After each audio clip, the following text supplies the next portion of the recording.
नमस्कार शेतकरी बंधूंनो, मी मुकेश खाकरे सर्वप्रथम सर्व शेतकऱ्यांना एक विनंती करेल की प्रभात सीड्स या कंपनीचा नवीन एक क्रांतिकारी वाण रोबोस्ट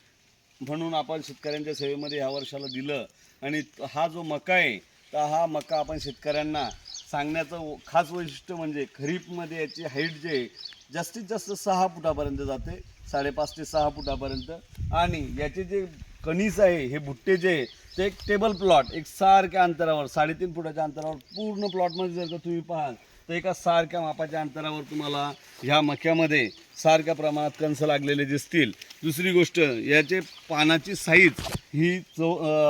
चवडी आणि वरती उसासारखे असल्यामुळे याचे अंतरसुद्धा आपण कमी करू शकतो आणि ह्या मक्याला एका याच्यापासून 2 क्रॉप मिळतात। शेतकऱ्यांचं जास्तीत जास्त उत्पन्नासाठी येणाऱ्या खरीप हंगामामध्ये आपण रोबोस्ट प्रभात सीड्स या कंपनीचं हे वाण अवश्य लागवड करा आणि पाहण्यासाठी संपर्क करा।